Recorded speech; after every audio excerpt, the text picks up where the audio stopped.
What's up, everyone? Welcome to This Day in Philly Sports History for February 2nd, 2025. I'm your host, Jim Montgomery. Welcome to a Sunday edition of the podcast, the 1 week before the Super Bowl, Sunday edition, 1 week from our three keys to the game and preparing to take on the Kansas City Chiefs in Super Bowl 59. Happy Groundhog's Day to everyone out there as well. Phil saw a shadow. That means 6 more weeks of winter. But it got me thinking, let's have a little bit of fun on Groundhog's Day. And we'll start off with the question of the day. If you could go back and revisit any era of Philly sports, any moment, whatever it is, what would it be in honor of the movie Groundhog's Day? 267-495-8531. That'll get you into the Back to the Future voice and text line. For me, the obvious answers are the World Series and the Super Bowl and everything. But I think if I could go back to like a specific year in Philly sports history, it'd be 2001. All of the teams were either in the playoffs or good. You had that magical Sixers run, which just was amazing. Everybody coming together and things like that. You had the Phillies, who were about to have their first winning season since the 93 World Series.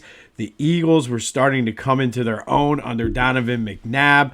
Flyers were perennial Eastern Conference Final, Stanley Cup contenders. It was a good time. But what do you think?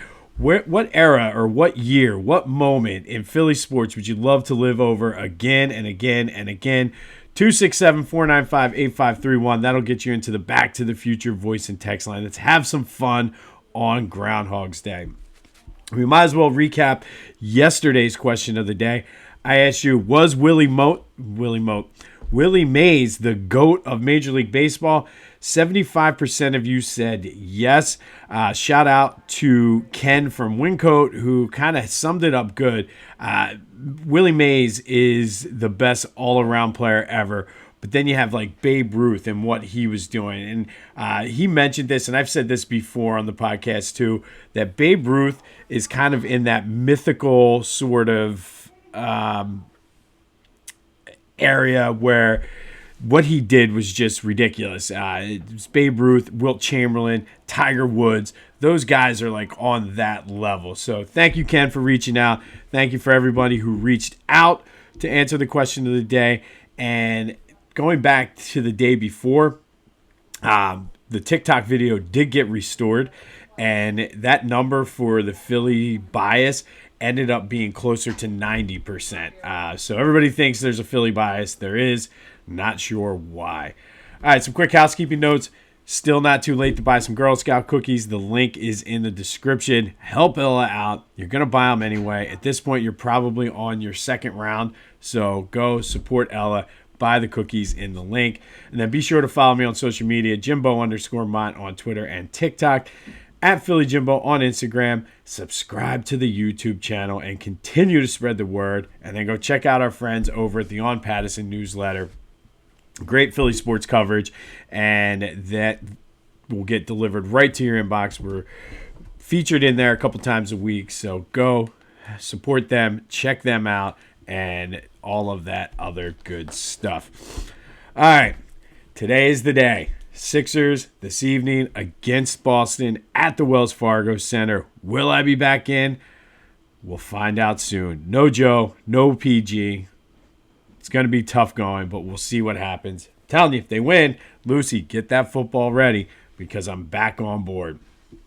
But some good news out of, I missed this the other day, and I really, really like this. And I don't know if it's part of the deal with keeping the Sixers in South Philly, but the ownership group, to their credit, everybody's been ripping Josh Harris recently, but they did put in a bid for a WNBA expansion team.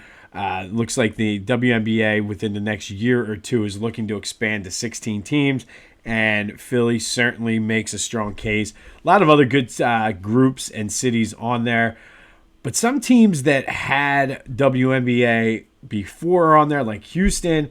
And personally, I'm like, to me, they should go to the back of the list. Give a city like Philly a chance to have a WNBA team. I think it would be good for the city. I think it would be good for basketball. It would be good for the WNBA. I'm excited about it. I really hope that this ends up going through. All right, Flyers also in action today out in Colorado. Anxious to see how they respond. Can they bounce back from being shut out 2 times in a row? How will they respond to the trade, which, excuse me, from a rebuilding perspective, it is a good trade. But how do the players respond to that? And I think it's important to remember that this team is rebuilding. But after back-to-back shutouts and then the trade where it's obvious that you're not going to bring in anybody at the trade deadline to make the team better in a sense of making a playoff push, I'm really excited to see how they respond to that this afternoon. All right, be sure to check out my boys over at the Clashing Conferences podcast. Great things happening with their sports fan network. Go support Greg as everybody is ripping him despite his Eagles being in the Super Bowl. That is available wherever you get your podcasts as well as on YouTube. And then go to Philly Goat. Literally have you covered head to toe. All of your Philly sports apparel needs. They were just featured, I believe it was in the Inquirer, where they're one of the top places to buy Eagles gear. So go support Philly Goat. See what all the hype is about. Use the promo code Jim Montgomery to take 10% off of your order. That's phillygoat.com. Promo code Jim Montgomery to take 10% off of your order. All right, on to the Eagles. And I missed this press conference the other day, but Jalen's conference on Thursday was asked what was his most vivid memory from Super Bowl 57. And he seemed a little agitated with it and gave a simple answer. Next question. It just seems like he's locked in.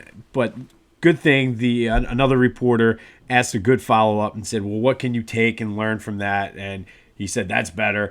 And went on to say just knowing what to expect with the media circus and all of the craziness that's going to start this coming week.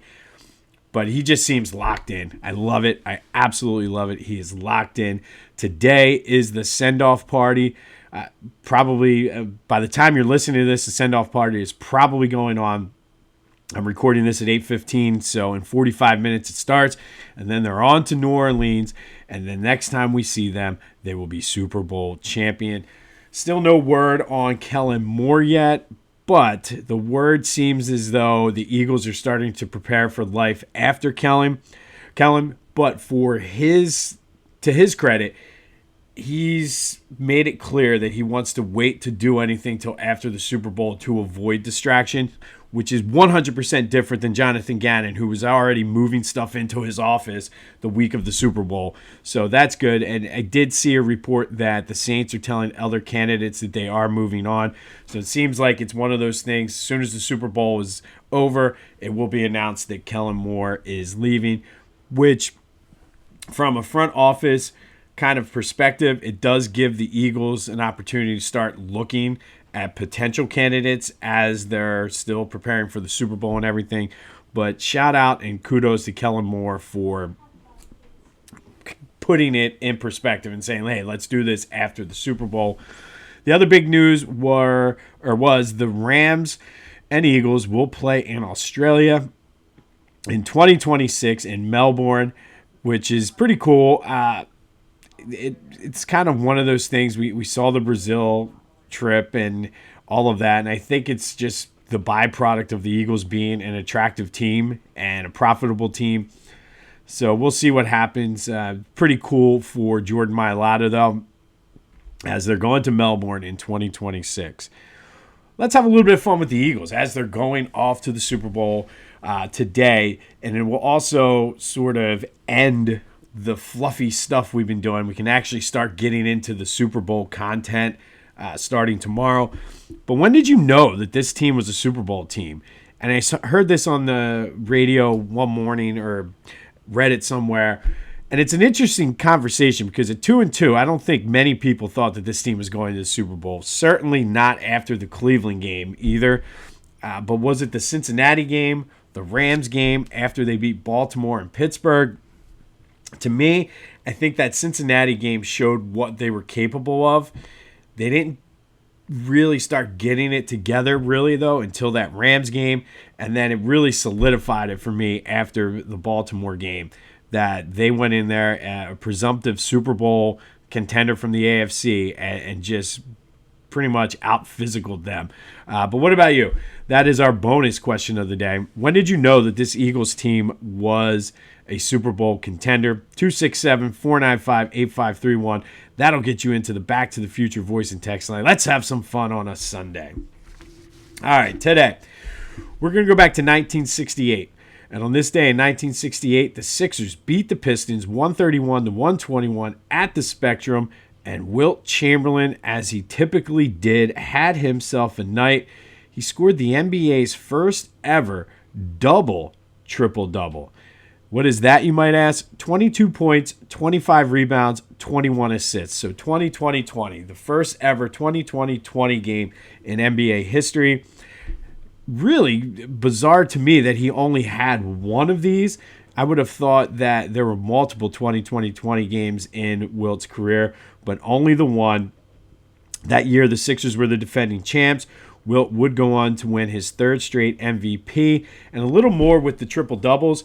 Wilt, surprisingly, only had 78 career triple-doubles, and that is good enough for 9th all-time. I mean, I guess that's nothing to sneeze at, but I thought he would have been higher.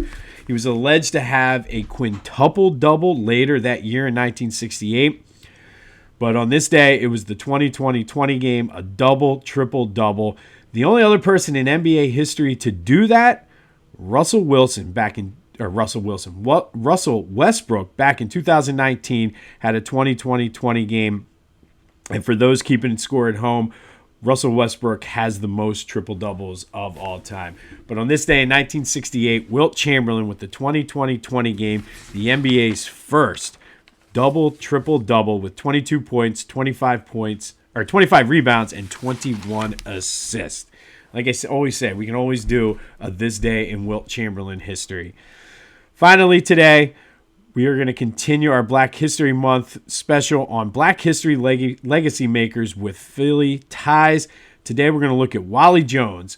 And Wali was a Mantua native, Overbrook graduate, went to Villanova, was a graduate from Villanova. He was a two-time Big Five MVP, won multiple city titles while at Overbrook.